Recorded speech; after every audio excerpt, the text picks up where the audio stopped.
નમસ્કાર વૃશ્ચિક રાશિના તીવ્ર અને જુસ્સાદાર મિત્રો, એસ્ટ્રો ચેતન પંડ્યા ચેનલ પર આપનું હું હાર્દિક સ્વાગત કરું છું. આજે આપણે વૈદિક જ્યોતિષના રહસ્યમય ગ્રહ રાહુના ગોચરની વાત કરીશું, જે 18 મે 2025 થી 5 ડિસેમ્બર 2026 સુધી કુંભ રાશિમાં રહેવાના છે અને કેતુ જે છે એ સિંહ રાશિમાં ગોચર કરવાના છે. આ 18 મહિનાનો સમયગાળો તમારા વ્યવસાય, કરિયર, ધન, લગ્ન અને જીવન શક્તિ, રોમાન્ટિક ઉર્જા, કામ શક્તિ અને જીવનમાં જુસ્સા ઉપર શું અસર કરશે તે બૃહદ પરાશર હોરાશાસ્ત્ર અને જાતક પરિજ્ઞતાના આધારે હું તમને આ રોમાંચક યાત્રા ઉપર લઈ જવાનો છું. આજે ખાસ એની અસરો રાહુ તમારા ચોથા ભાવમાં એટલે કે માતાના, ઘરના અને સુખ સંપત્તિના ભાવમાં રહેવાના છે, જે ઘરેલું અશાંતિ અને આર્થિક ખર્ચમાં વધારો લાવી શકે છે. મિત્રો, જીવન શક્તિમાં થોડી વધઘટ જોવા મળશે. ખાસ કરીને રોમાન્ટિક જીવન જે છે તેમાં થોડું તમને ઘટાડો જોવા મળી શકે છે. કેતુ 10મા ભાવમાં તમારા કર્મ અને કરિયરના ભાવમાં રહેવાના છે, જે કરિયરમાં અણધારા ફેરફાર અને આધ્યાત્મિક શોધ તરફ તમને દોરવાના છે. જાતક પરિજાત અનુસાર રાહુનું ચોથા ભાવમાં સ્થાન ઘરેલું જીવનમાં ચિંતા આપતું હોય છે, પરંતુ રિયલ એસ્ટેટ કે ખેતીના જો વ્યવસાયમાં હશો તમે, જમીનને લગતા કોઈ વ્યવસાયમાં હશો તમે, તો એમાં તમને અવશ્ય લાભ થઈ શકે છે. વ્યવસાય અને કરિયરની આપણે વાત કરીએ તો વ્યવસાય, રિયલ એસ્ટેટ, જેમ મેં તમને કહ્યું, એ અને ખેતી અને કન્સ્ટ્રક્શનને લગતા કોઈ કામ હોય કે ગુપ્ત જ્ઞાન હોય, જેમ કે જ્યોતિષ્ય, રિસર્ચને લગતા કોઈ, સંશોધનને લગતા કોઈ વ્યવસાય સાથે જોડાયેલા હશો તો તમને એમાં વિપુલ તકો મળવાની છે. પરંતુ ઘરેલું તણાવની અસર વ્યવસાય પર ના થાય એનું પણ ધ્યાન રાખવાની તમારે જરૂર છે.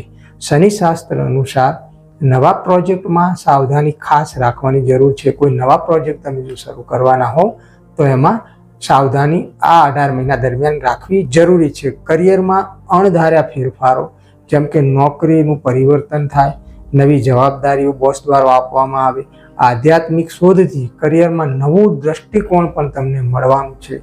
ફૂલ દીપિકા અનુસાર નિયમિતતા અને ધીરજ જાળવવાની જરૂર છે. આ 18 મહિના ધનની વાત કરેલું તો ઘરેલું ખર્ચ થોડો વધે છે. ખાસ ઘર, વાહન અને માતાના આરોગ્યનું ખાસ ધ્યાન રાખવું, કારણ કે આમાં ખર્ચનો વધારો થતો જોવા મળી રહ્યો છે.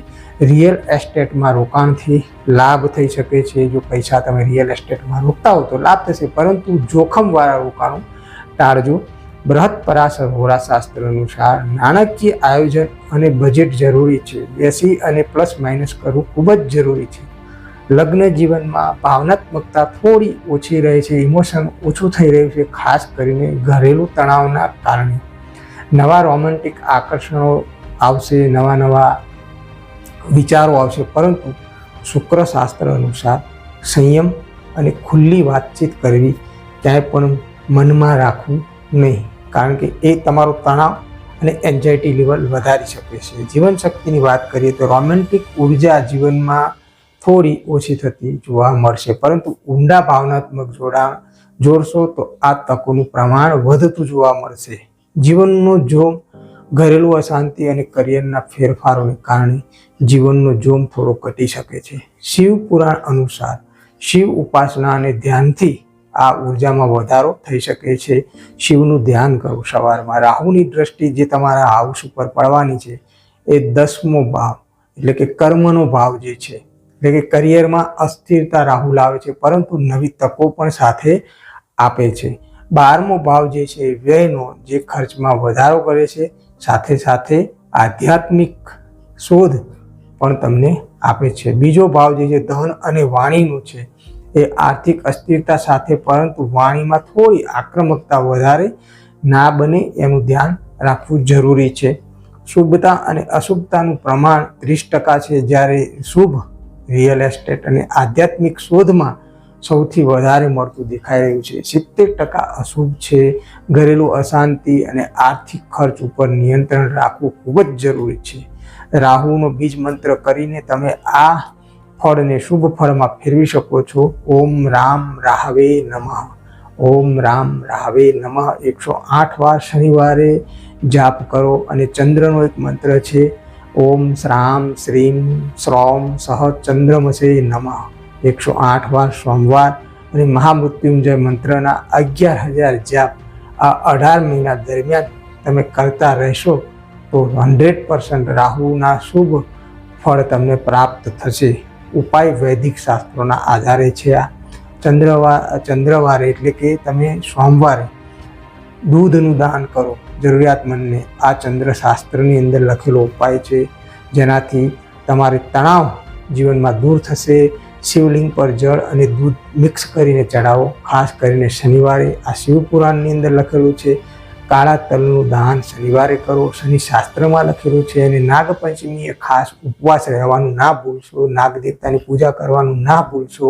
એવું નાગશાસ્ત્રની અંદર રાહુ મહારાજને શાંત કરવાના ઉપાયો આપેલા છે. મિત્રો, ધ્યાન જે છે, મેડિટેશન દરરોજ 15 મિનિટ, બની શકે તો 10 મિનિટ પણ ખાસ કરીને શનિવારે માનસિક શાંતિ માટે તમારે ધ્યાન ધરવું બહુ જ જરૂરી છે. આ ચેનલને મિત્રો સબસ્ક્રાઇબ કરવાનું ના ભૂલો. વૃશ્ચિક રાશિના મિત્રો, આ ગોચર તમારા ઘરેલું જીવન અને કરિયરમાં નવા પડકારો લાવવાનું છે, પરંતુ ઉપાયોથી તમે સફળતા મેળવી શકશો એવું મારું માનવું છે. અને શાસ્ત્રીય ઉપાયો કરવામાં આવશે તો અવશ્ય શુભતાનું ફળ તમને મળવા જવાનું છે.